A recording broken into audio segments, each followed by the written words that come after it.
Gary, you mentioned something about motorcycles the other day. What was your issue? Yeah. Why motorcycles can stand up? They're transformers. That's why. Next question. So when you say stand up, not after you put up the kickstand, you mean No. it can just roll on its own Yeah. without anybody on it. In a Well, a person vertical can plane. stand on the seat while the thing is rolling. Mm-hmm. For example, I've seen that. Right? Yeah, the display Okay. bike teams, they're fantastic. Yeah. Yeah. So for the longest while, and I count myself among those who would give the answer that you have spinning wheels that are basically gyroscopes and that they gyroscopically stabilize the motorcycle. By the way, the same would apply to bicycles, of course. Right. Yes. Because, in fact, there was a famous scene famous because of people talked about it.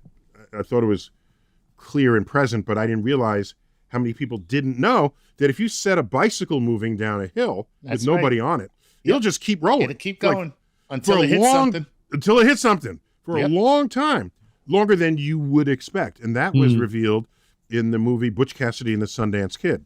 Yeah. Yes. In one of the romantic scenes with Robert Redford and Catherine Ross, I think it was. Mm-hmm. That's where they played Raindrops. It was also revealed in my driveway as a kid, and I got into a hell of a lot of trouble because, boy, do you know how much that bike cost? I cannot believe that you were throwing that bike down.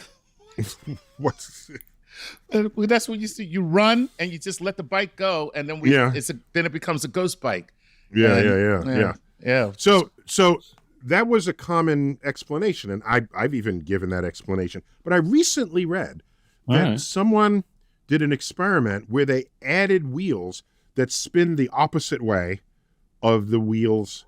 They're not connected to the ground or anything, but they spin in the opposite direction, which cancels out the physical angular momentum of the rotating wheel.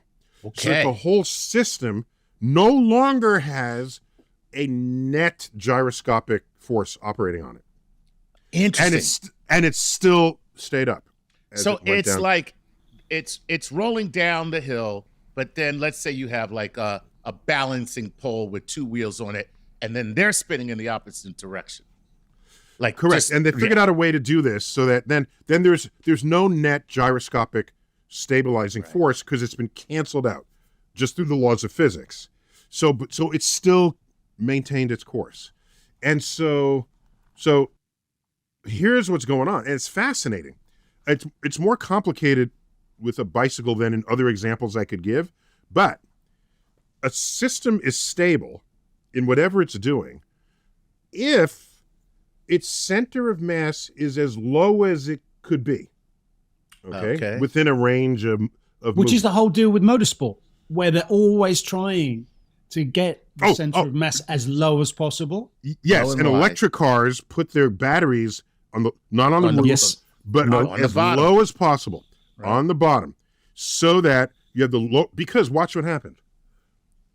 If the center mass is so low that anything you do to that object raises the center of mass, it doesn't want to do it.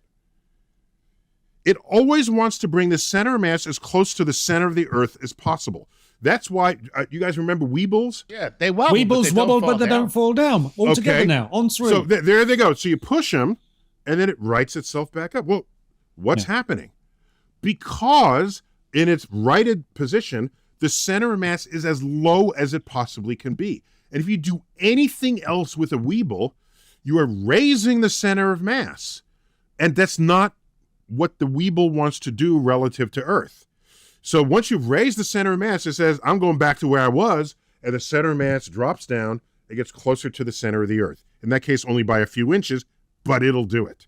So it turns out the design of a bicycle, where the center of mass of the front section and the back and the chair, is that if you set the thing rolling down the hill and it begins to lean, what'll happen is the front wheel will turn into that lean, and right itself. Okay, so the bike won't necessarily go in a straight line, but if it curves, its tendency will be to right itself. So Neil, Because I'm on a higher wire on my bike because I'm a bit like that. okay, And I've got this wait. enormous big Okay, wait. pole. Now you want to ride What's a happening? bicycle. Why? You want to ride a bicycle on a high wire? Let's just do Yeah. the high wire first, and then All we right. can stick you on a bike if you want. Okay, so the high wire, the reason why they carry this big stick that's left and right, okay, it's not to balance them. No. That's not what it's doing. Really? No. Okay. Now you've That's got not- me. Okay. That balance pole is floppy. Have you noticed that? Yes. It's not a rigid pole. Chuck, I so It's- thought you were going to drop a gag there. Yeah. Okay. I was going to say it happens to a lot of high wire walkers. But it's okay. But I'm not going to do that. Of course I'm gonna not. leave it alone. Okay, Exactly. so it's not a rigid pole, because you could say you can use that to balance. No, because they're not using it to balance.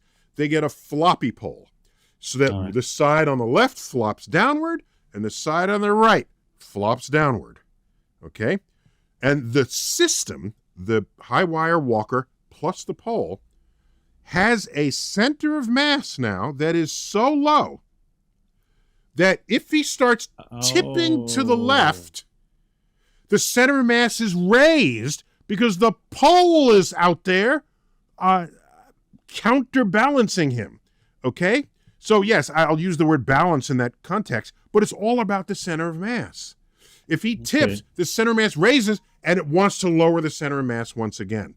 So he can easily, I mean, if you still have the talent to do this, stay on the pole, on the wire, because the pole plus the wire, him on the wire, is the lowest center of mass of the system that you can get.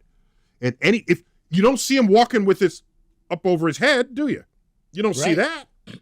Okay? It's always He's holding held- it down yeah, low. It's always held pretty low, right down by the waist. Yeah. Right by the waistline. So, Gary, now you want to have the high wire act on a motorcycle. Okay. Now bike. So- Let's not go too bad. Okay. So there's probably some kind of groove in the tire for it to stay on the wire. Well, you may because take the otherwise- tire off and use the rim. Oh, that would work. Oh, Oh, for sure, because yeah. the rim is concave, Yeah. right? So that's an interesting way to make that work. But if you are up above the wire relative to the tires, you'd want the floppy stick. You'd want that to go even wider out to the sides and be even more droopy. And that would give you tremendous stability in doing this exercise. So, Gary, I don't know, did I go where I had to go in that answer for you? I think you did, yeah. I mean, just thinking about, would it work then for electric motorbikes? Because there's no engine, and generally the engine is the lower part of the whole thing. Oh, you mean, how oh. would that then work in the same way? Because I've seen motorbikes where the batteries go up one of the Yeah, I was one of going to the say tubes the of the- difference is that the weight of an engine on a bike is pretty evenly distributed, so that it makes the bike balanced to ride. So once you just I mean, have it's the between the battery- rear wheel and where your feet go. And where it's your not feet up go. not in the front wheel, right? right. No, that's Yeah, right. so that's normally the way they position engines. But for a battery, you can see it like they sit like right under the front fork sometimes, and then sometimes at the bottom of the bike. So it's interesting. So I'd have to conclude, Gary, that Yes. if they're putting batteries up the down tube and up the tubes, Yep. then that's changing where the center of mass of the system is, and it can only be less stable for that reason. Yes. Yeah. Perfectly. What we need is delivery riders on less stable bikes doing 30 odd miles an hour down the street the wrong way with our food. Perfect. That's right. Because in the city, Uber Eats are people on motorized bicycles. It's not people in cars. So that's all I can tell you on that, Gary. Were you I'm good to with go on that? Thank you. Yeah. So just remember, Yeah, I Weebles. was fascinated by the balancing pole because that is something I'm thinking, well, that's for balance. But it's not. It's a different thing altogether. It's a different. I mean, there's some. That's for what yes, you said. The center of mass. It's for center of mass. It's to keep the center of mass as low as possible, and in some cases, the center of mass is. In fact, I think it's in every case, the center of mass is below the wire. Ooh. So that as you tip, Now it's spooky. the center mass says, I want to get as low, I want to get as close to the center of Earth as possible. And that's directly below the wire. And you're on top of the wire, so everybody's stable. There it is. Interesting. So it's not as dangerous as they make out then. No. I think most things are not. If you boost the odds in your favor by training, by practice, by physics, then anyone else looking at what you do is imagining themselves in that situation and how dangerous it would be for them. They're not imagining you in that situation, imagining how non-dangerous it otherwise is for those who are trained. Chuck, Gary, that's all the time we have for this explainer. Really? Yeah, and Star Talk Sports Edition, we got explainers there too. Yeah, we have curiosity as well, Neil. Yeah, the rest of the universe is not the only place where you scratch your head and say, really? Is that how that works? Why? Yeah. Really? Sports is right. Riding a motorcycle on a wire? Right. Really? Neil deGrasse Tyson here, your personal astrophysicist. As always, keep looking up.